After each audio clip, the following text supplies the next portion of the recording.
Okay, so now we are going to start question number 4, solution 4th of journal. इसके अंदर जो solution 4 था उसके अंदर सिर्फ हमें कैपिटल और ड्राइंग्स की ही मेनली एंट्रीज हैं, एक दो एंट्री में भी शायद एक्स्ट्रा हो जाए, बाकी कैपिटल और ड्राइंग की ही एंट्री है. सो आपको कैपिटल और ड्राइंग का कॉन्सेप्ट इसके अंदर बहुत अच्छे से सारा का सारा क्लियर हो जाएगा. इसका पार्ट ए या पार्ट बी है. पहले हम पार्ट ए करेंगे. Okay, journal date particulars credit debit ledger folio. हमने ये परफॉर्मा बना लिया. अब हम यहाँ पे इसको आगे लाइंस मार देंगे. आप पेंसिल स्केल से मारना लाइंस. ओके,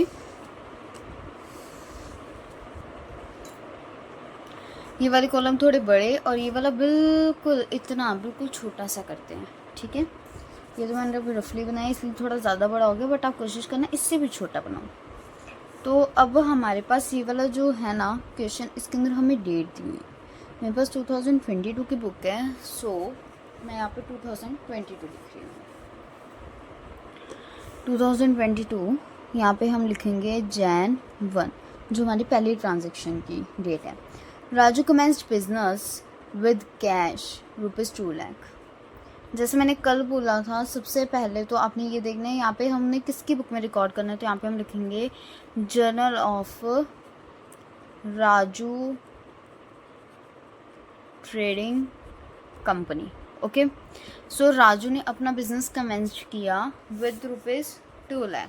तो यहाँ पे क्या आ जाएगा, cash account debit to Raju's capital. Raju's capital लिखनी है क्योंकि यहाँ पे स्पेसिफिकली मेंशन है कि राजू ने कैपिटल इन्वेस्ट की है. अगर यहाँ पे स्पेसिफिकली हमें कुछ मेंशन ना हो कि किसने कैपिटल स्टार्ट किया किसने नहीं, तो हम यहाँ पे नाम नहीं लिखते. अदरवाइज़ हम नाम लिखते हैं जहाँ पे स्पेसिफिकली हमें मेंशन हो. यहाँ पे है तो हमने राजूज कैपिटल लिख दिया है. यहाँ पे हमारा आ जाएगा 2 लाख. नरेशन आ जाएगी business commenced with ₹2 lakh by Raju, या फिर Raju commenced business with cash ₹2 lakh. Next date है हमारी Jan 10. सो अब हमने करना है Jan 10 का.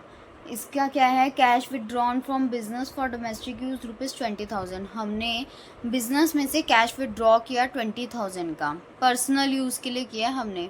तो ये हमारी क्या है, ड्राइंग्स है. तो ड्राइंग क्या होती है, हमेशा डेबिट. तो यहाँ पे क्या आ जाएगा, drawings account debit to cash account 20,000. Being cash withdrawn from bank for personal use ₹20,000. From bank नहीं लिखना, सिंपल कैश विड्रॉन लिखना है, क्योंकि यहाँ पे स्पेसिफिकली मेंशन नहीं है कि हमने बैंक से वो किया. ठीक है, नेक्स्ट है हमारी Jan 15.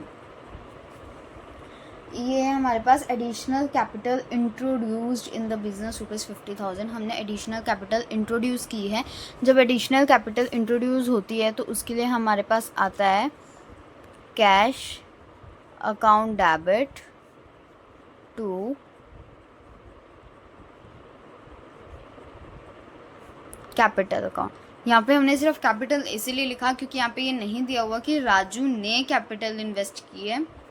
यहाँ पे सिर्फ इतना दिया है कि हमने एडिशनल कैपिटल इंट्रोड्यूस किया है. तो यहाँ पे राजू का नाम नहीं आएगा. और यहाँ पे क्या आ जाएगा, 50,000. ये नरेशन आएगी, being additional capital introduced in the business of ₹20,000.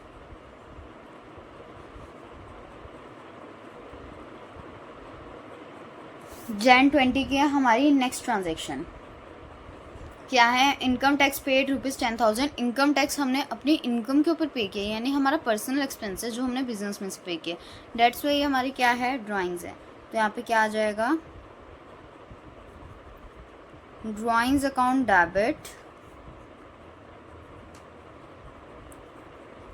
To cash account 10,000.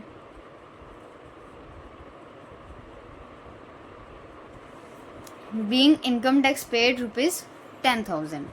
Next transaction है हमारी जून 25 की. Personal car introduced in the business ₹4,00,000. 4 lakh की हमारे पास गाड़ी थी जो हमारी पर्सनल गाड़ी थी, लेकिन हमने उसे क्या किया, बिजनेस के अंदर इंट्रोड्यूस कर दिया. तो इसका क्या आएगा,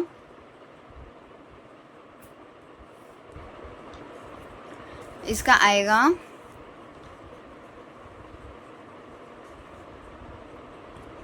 car account debit to capital account. Car account debit क्यों आया, क्योंकि हमने कार इंट्रोड्यूस किया है, कैश इंट्रोड्यूस नहीं किया है. तो जो चीज़ हम इंट्रोड्यूस करते हैं हम वही लिखते हैं. नरेशन आ जाएगी being personal car introduced into the business of ₹4,00,000. Next transaction है हमारी डेट के उसकी जून 28. Life insurance premium paid. हमारा लाइफ इंश्योरेंस पे कर रहे हैं, वो बिजनेस का एक्सपेंस थोड़ी हमारा पर्सनल है, वो हमने बिजनेस में से पे किया है. तो क्या आ जाएगा, drawings account debit to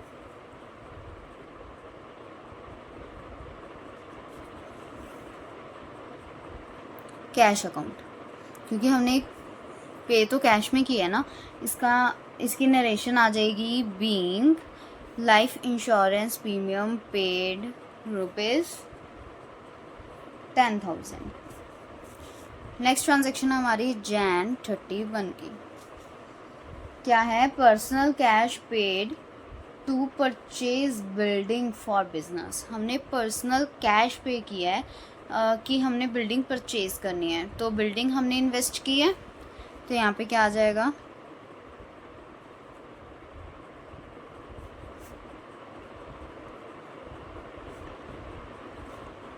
building account debit to capital account. Being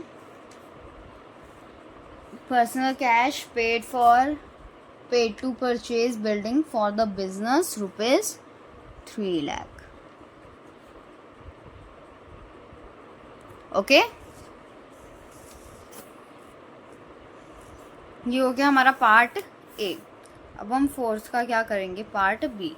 मैं यहाँ पे डायरेक्टली बना रही हूँ, ठीक है, आप ऊपर पूरा परफॉर्मा बनाना.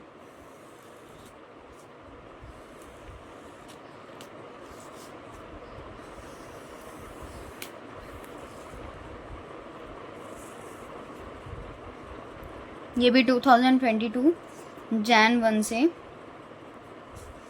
इसमें क्या है कि श्रेया का बिजनेस है, तो यहाँ पे हम क्या लिखेंगे, जर्नल ऑफ श्रेया. उसने कैश और बैंक के साथ अपना बिजनेस स्टार्ट किया है, तो हम यहाँ पे क्या लिखेंगे, कैश अकाउंट डेबिट, ये bank account debit to Shreya's capital account. Okay, तो श्रेया ने कितनी कैपिटल इंट्रोड्यूस की है, बैंक में कैश की उसने की है 1,00,000, बैंक की उसने की है 2,50,000, टोटल कितनी होगी 3,50,000. जो हमारे पास स्टेटमेंट दी होती है हमने उसके आगे बस बीइंग लगा देना होता है और एज इट इज़ सेम लिख के वो हमारी नरेशन बन जाती है, और कुछ नहीं करना होता नरेशन में. तो नरेशन के लिए ज़्यादा डरने की या सोचने की ज़रूरत नहीं है. अगर आपके पास टाइम कम है तो आप इसको शॉर्ट कर सकते हो. लाइक अगर ये वाली है तो आप इसको लिख सकते हो, being Shreya started business with bank and cash, that's it.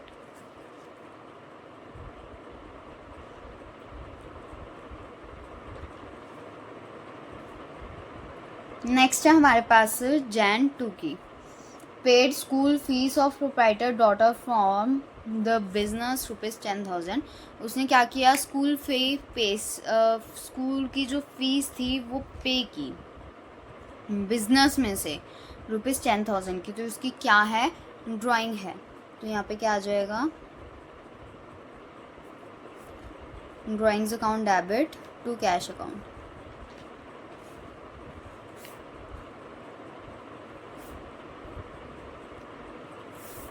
Being school fees paid of proprietor daughters ₹10,000 common है, अगर हमने एंट्री डाली है तो मतलब बिजनेस में से पे किया। अब नेक्स्ट है हमारी Jan 6 की। इसके अंदर क्या है कि श्रेया ने अपना कैश विड्रॉ किया। अगर इतना होता हमारे पास श्रेया विड्रॉ कैश तो उसकी जर्नल एंट्री आती, लेकिन यहाँ पे आगे दिया है कि उसने अपने बर्थडे पार्टी के लिए जो कैश विड्रॉ किया वो अपने पर्सनल बैंक अकाउंट से किया है, बिजनेस के बैंक अकाउंट से नहीं किया। अगर कोई बिजनेस के बैंक अकाउंट से कैश विड्रॉ करता है देन हम उसकी जर्नल एंट्री करते हैं, अदरवाइज़ नहीं करते हैं। तो इसने अपने बैंक अकाउंट में से विड्रॉ किया है, सो इसीलिए इसकी क्या आ जाएगी, नो एंट्री। उसका बिजनेस से कोई लेना देना नहीं है, तो इसलिए हम इसकी कोई एंट्री नहीं करेंगे। हमने क्यों किसी की पर्सनल लाइफ में घुसना है। Jan 10 में rent of honours house paid from the business. हमने किसी के जो ऑनर था बिजनेस का, हमने उसका रेंट हाउस रेंट पे किया है, तो वो क्या है, उसका अपना पर्सनल खर्चा जो उसने बिजनेस में से पे किया है। ये क्या, उसकी ड्राइंग्स है, तो क्या आ जाएगा, drawings account debit to cash account. कितनी अमाउंट आएगी इसकी, 20,000 पे किया, जितना पे किया उतनी अमाउंट आ जाएगी। बीइंग लगा के इसकी नरेशन आप खुद लिखेंगे। अब Jan 15 क्या है, cash withdrawn bye Shreya for her house use. उसने कैश विड्रॉ किया अपने पर्सनल यूज़ के लिए बैंक में से, बिजनेस के बैंक में से। क्या आ जाएगा फिर,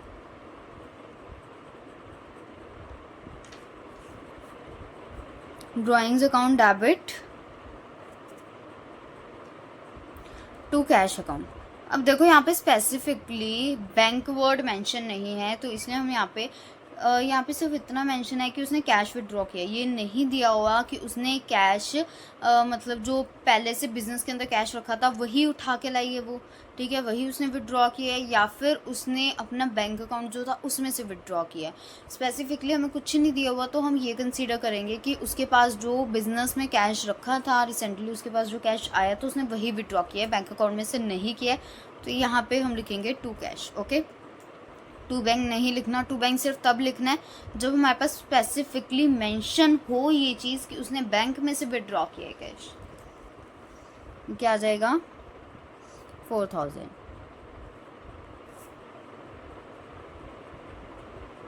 नेक्स्ट है Jan 18 की क्या है, rent received from business deposited into the Shreya's personal account. अब देखो इसके अंदर दो ट्रांजेक्शन्स आएंगी। पहला हमें दिया है रेंट रिसीव्ड फ्रॉम बिजनेस ₹30,000, उसके बाद कॉमा दिया है, यानी वो पहली स्टेटमेंट है कि हमें रेंट रिसीव हुआ, यानी cash account debit to rent received account. इसका आ जाएगा being rent received from business ₹30,000, ठीक है।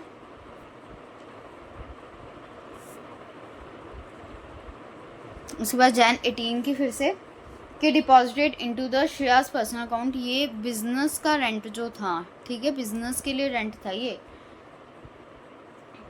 वो श्रेया के पर्सनल अकाउंट में क्या है, यानी उसकी ड्राइंग्स उसने विड्रॉ कर ली ये चीज़, ठीक है। Drawings account debit to cash account. यहाँ पे क्या आ जाएगा, 30,000, यहाँ पे आ जाए हमारे पास 30,000।